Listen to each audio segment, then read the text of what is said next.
सरो toll plaza और smart meter मामला, आज जम्मू बंद की कॉल। जी हां, आज पूरे जम्मू बंद की कॉल है। युवा राजपूत सभा ने दी है बंद की कॉल, चैंबर ऑफ कॉमर्स ने भी दी है बंद की कॉल।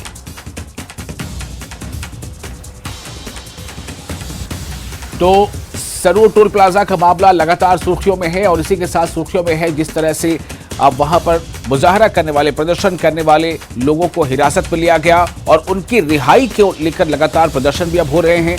आज ये खबर है कि सरो टोल प्लाजा और स्मार्ट मीटर्स का ये जो मामला है, आज जम्मू बंद की कॉल दी गई है।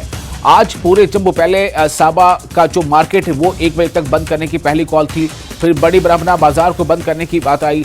अब आज खबर यह है कि आज जम्मू बंद की कॉल दी गई है। युवा राजपूत सभा ने दी है बंद की कॉल, चैंबर ऑफ कॉमर्स ने भी दी है बंद की कॉल। हमारे साथ फोन लाइन पर जुड़ चुके हैं राजन, ज्यादा जानकारी के साथ। राजन, ये मामला लगातार अब तूल पकड़ता जा रहा है और क्या खबर है आज के प्रदर्शन, मुजाहरे या बंद को लेकर? जी देखिए विशाल, से आपने कहा कि वाकई ही ये मामला जो है वो तूल पकड़ चुका है।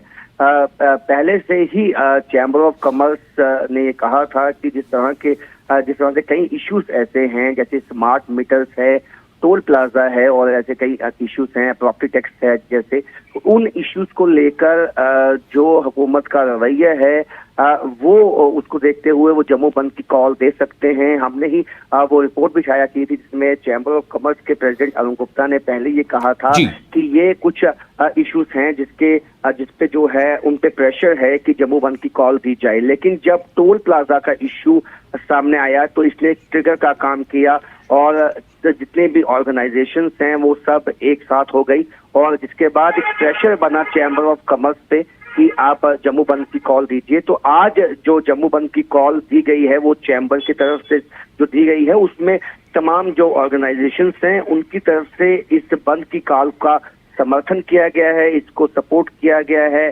क्योंकि आम जनमानस भी हमने देखा पिछले कुछ दिनों से सड़कों पे था स्मार्ट मीटर्स को लेकर और टोल प्लाजा के खिलाफ। और जो 26 और 27 जो लीडर हैं युवा राजपूत सभा के, जिनको पुलिस ने पकड़ के रखा है, उनकी रिहाई की मांग भी की गई है। इसमें सियासी पार्टियों के साथ साथ चाहे वो बार एसोसिएशन है और जो बाकी संस्थाएं हैं वो भी इस बंद का समर्थन उन्होंने किया है। हालांकि जो ट्रांसपोर्टर्स वेलफेयर एसोसिएशन है उन्होंने कल एक प्रेस वार्ता की और ये कहा कि हम इस बंद का अभी समर्थन नहीं कर सकते क्योंकि अभी अमरनाथ यात्रा जो है वो चल रही है और हम 30 तारीख को डिसाइड करेंगे और उसके बाद 31 से अपना जो इंडेफिनिट स्ट्राइक है वो कर सकते हैं।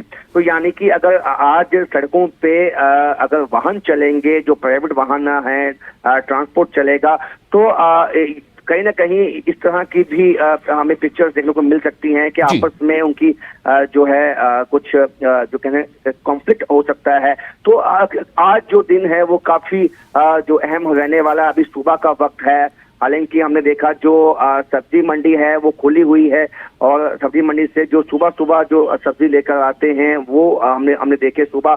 और हालांकि अब जो दिन आगे बढ़ेगा तो देखना होगा जो मुख्य बाजार हैं, चाहे वो पुरानी मंडी का इलाका है, परेड का इलाका है, जो मुख्य बाजार हैं वो खुलते हैं या नहीं खुलते हैं। क्योंकि तो राजन, आज का जो बंद होने वाला है, जो बंद की कॉल, क्या इस बंद को किसी पॉलिटिकल पार्टी का भी साथ मिल रहा है? जी बिल्कुल, कांग्रेस पार्टी ने खुल के कल एक प्रेस कॉन्फ्रेंस की है और मांग की है कि जो लीडर हैं युवा राजपूत सभा के उनको छोड़ा जाए और उसके साथ साथ उन्होंने कहा है कि स्मार्ट मीटर्स के इशू पर भी वो चैम्बर ऑफ कॉमर्स का समर्थन करते हैं। पीडीपी ने इसका समर्थन किया है, एनसी ने इसका समर्थन किया है, तमाम जो छोटे दल हैं, छोटी पार्टियां हैं, उन्होंने भी इसका समर्थन किया है। तो आप ये कह सकते हैं कि ट्रांसपोर्टर्स और बीजेपी के अलावा कई ऐसे तमाम ऑर्गेनाइजेशंस ने इसको अपना समर्थन दिया है बंद को। तो अब ये देखना होगा ये कामयाब बंद हो पाता है, क्योंकि आम लोग भी इसमें इस दफा जो है मुलविस हैं। आम लोगों का भी प्रेशर, जिस तरह का चैम्बर का कहना है कि उन पे बहुत ज्यादा था और उनकी ही मांग पे ये जम्मू बंद रखा गया है। क्योंकि सबसे मुख्य जो इशू है, चैम्बर से हमारी जो बात हुई, उन्होंने कहा कि टोल प्लाजा तो एक इशू है लेकिन सबसे मुख्य इशू है स्मार्ट मीटर्स। तो जिस तरह से लोगों का गुस्सा निकल के सामने सड़कों पे आया पिछले दिनों में, उससे एक प्रेशर बना जो दुकानदार है। राजन, एक दिन कबल ही जो उपराज्यपाल हैं मनोज सिन्हा साहब, उन्होंने कहा था कि स्मार्ट मीटर्स या ऐसी जो चीजें हैं इनके मसले को हल किया जाएगा, इसकी तरफ नजरसानी इसकी की जाएगी और इसमें जो असुविधाएं हैं उनको दूर करने की कोशिश की जाएगी। तो ऐसा लगा था कि सरकार जो है कहीं ना कहीं इस तरफ ध्यान दे रही है। तो क्या लग रहा है कि जो बातें उस तरफ से आई, एलजी की तरफ से आई, उस पर लोग शायद भरोसा नहीं कर पा रहे हैं? कि देखिए विशाल के अभी आश्वासन भी दिया गया था, इस तरह से आपने कहा एलजी मनोज सिन्हा की तरफ से कि जो तमाम इश्यूज हैं उनको हम जो है सॉल्व करेंगे। लेकिन चैम्बर का ये कहना है जितनी दफा भी उनकी मीटिंग हुई है, चाहे वो जेके पीडीसीएल के साथ हुई है, चाहे वो एनएचएआई के साथ उन्होंने बात की, उनको कोई पॉजिटिव रिस्पांस नहीं दिखा। यानी कि जो बात एलजी मनोज सिन्हा ने की और जो इन ऑर्गेनाइजेशंस के हेड ने की, जो ब्यूरोक्रेट्स हैं उन्होंने उनसे की, उनमें कोई तालमेल दिखाई नहीं दिया, जिसकी वजह से उन पे एक प्रेशर आ गया और लोगों के प्रोटेस्ट आए दिन उनको सड़कों पे देखने को आ रहे थे। और जिस तरह के बिल्स आए हैं लोगों के, कई टूटियां हैं विशाल जो लोगों के बिल्स में आई हैं, यानी कि जिनका 10,000 का बिल था उनको 1 लाख तक बिल आया। इस तरह के कई केसेस जो हैं वो चैम्बर के पास भी हैं और बार एसोसिएशन के पास भी इस तरह के कई केसेस हैं, जिसको देखते हुए